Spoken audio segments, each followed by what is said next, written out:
আসসালামু আলাইকুম রহমতুল্লাহি ওয়া বারাকাতুহু। আশা করছি সকলে ভালো আছেন। আমার চ্যানেলে যারা নতুন সাবস্ক্রাইব করেছেন তাদেরকেও জানাচ্ছি শুভেচ্ছা, এবং যারা আগে থেকে ছিলেন তাদেরকেও জানাচ্ছি শুভেচ্ছা। অনেকে কমেন্ট করেছেন, ভাইয়া কেন ভিডিও দেন না?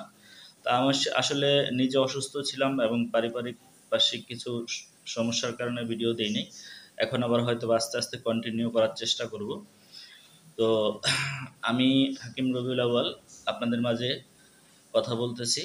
তো আমি অন্য ভিডিওতে বলেছি কেন আমি চেহারা দেখাই না, সেটা আবারও আজকে বলতেছি, কারণ হয়তো এই ভিডিওটা যারা দেখবে তাদের ভিতরে একটা সংকোচ থাকতে পারে।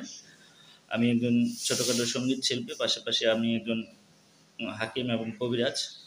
তো আমি গাছগাছালি নিয়ে আজকে প্রায় 18 বছর যাবৎ কাজ করি, চেষ্টা করি, প্র্যাকটিস করি। তো সেই সুবাদে আমি সঙ্গীত শিল্পী, সেই জন্য চেহারাটা দেখাই না। যে বিষয়টা নিয়ে আজকে আলোচনা করব সেটা আমরা আলোচনা করব।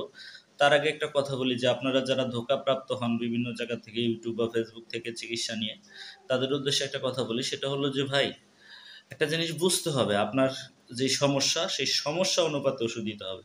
অর্থাৎ আল্লাহ তাআলা গাছ সৃষ্টি করছে অনেক, কিন্তু কোন গাছ দিলে আপনার কোন সমস্যা শেষ হবে, সমাধান হবে, সেটা বুঝতে হবে। এখন আপনার হইছে ধরেন ধাতু পাতলা, আপনার ধাতু গাঢ় করতে হবে, আপনাকে কিন্তু ধাতু গাঢ়র ওষুধ দিতে হবে। হ্যাঁ, আপনাকে যদি আমি শক্তি বৃদ্ধির ওষুধ দিই তাহলে হবে না। এরকম কিছু বিষয় থাকে। তো আপনারা চেষ্টা করবেন যারা বুঝে অভিজ্ঞতা আছে তাদের কাছ থেকে সেবা নেওয়ার চেষ্টা করবেন, নচেৎ প্রতারিত হবেন। তো যে আলোচনাটা করব সেটা হচ্ছে, যে ভাইরা অনেকে আমাকে বলছেন যে আসলে ভাই ধাতু গাঢ়, ধাতু বা বীর্য যেটাকে বলে, এটা গাঢ় হওয়ার কি ওষুধ আছে? তো এটার অনেক ওষুধ আছে ভাই, আমি কিছু ওষুধ দিয়েছিও, যেমন শিমুলের মূল, বাবুলাগাম, এগুলো খাইলে অনেক উপকার হয়। শিমুলের মূল প্রচুর উপকারী।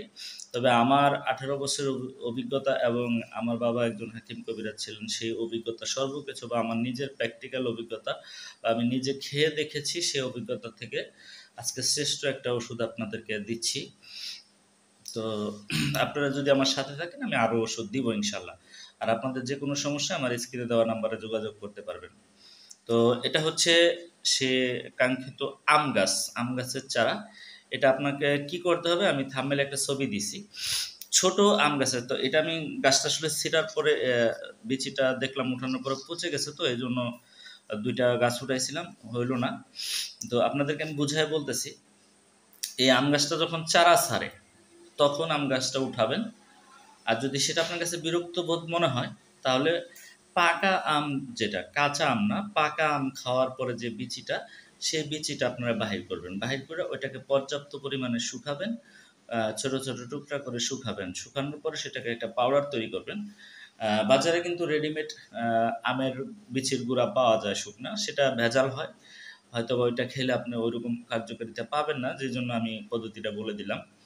আর যদি ভেজাল মনে করেন তাহলে বাজার থেকে যদি ভালো কোনো দোকানদার পান, তাহলে চেষ্টা করবেন ওইখান থেকে কেনার জন্য। আর যদি নিজে বানাইতে পারেন সবচেয়ে উত্তম।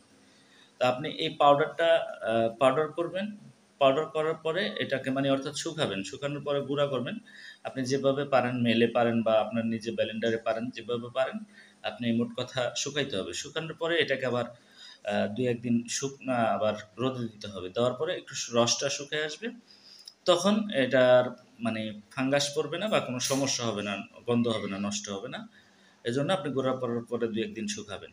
শুকায়া এই পাউডারটা আপনি একটা বয়মজাত করে রাখবেন। রাখার পরে এটাকে ইসবগুলের ভুসি দিয়ে, অনলি অন ইসবগুলের ভুসি দিয়ে আপনি এটা খাইতে একটু কষ্টি লাগবে, কষকষ লাগবে।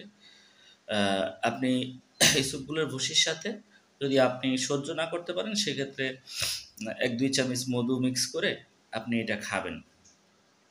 আপনি এটা যদি বলেন যে ভাই কয়বার খাবো? আপনি যদি বেশি সমস্যা থাকে ৩ বারও খাইতে পারবেন। সকালে, দুপুরে, রাত্রে। কম সমস্যা থাকলে ২ বার খাবেন, বা ব্যস্ততার কারণে সমস্যা থাকলে ২ বার খাবেন।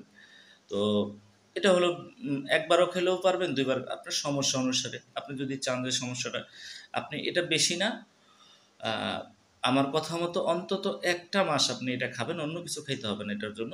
শুধু এই জিনিসটাই ১ টা মাস খাবেন। খাওয়ার পর দেখবেন যে আপনার কি পরিমাণ উপকার হয়। তবে এই ধরনের আরও কিছু প্রোডাক্টস আছে, অর্থাৎ গাছগাছালি তো আছে, আরও কিছু আশ্চর্য গুণাগুণ আছে। আমি সেগুলোও আস্তে আস্তে দিব, যদি আপনারা আমাদের পাশে থাকেন।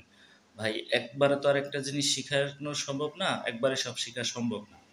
আপনারা থাকবেন আমার পাশে। আমি দিব ইনশাল্লাহ। আর আপনারা ট্রাই করে দেখবেন যে আমি কি ভুয়া জিনিস দিচ্ছি না খারাপ জিনিস দিচ্ছি না সত্য জিনিস দিচ্ছি, এটা আপনারা নিজে দিবেন। তবে আমি একজন মুসলমানের ঘরের সন্তান হিসেবে আমি আমার বুকে হাত রেখে বলতে পারি, এটা আমি নিজে খেয়ে দেখেছি, এটা যথেষ্ট উপকার আছে ইনশাল্লাহ। আর আবারও বলবো, সবাই সচেতন থাকবেন, যারা বুঝে তাদের কাছ থেকে চিকিৎসা নেবেন। সকলে ভালো থাকবেন। আসসালামু আলাইকুম রহমতুল্লাহি ওয়া বারাকাতুহু।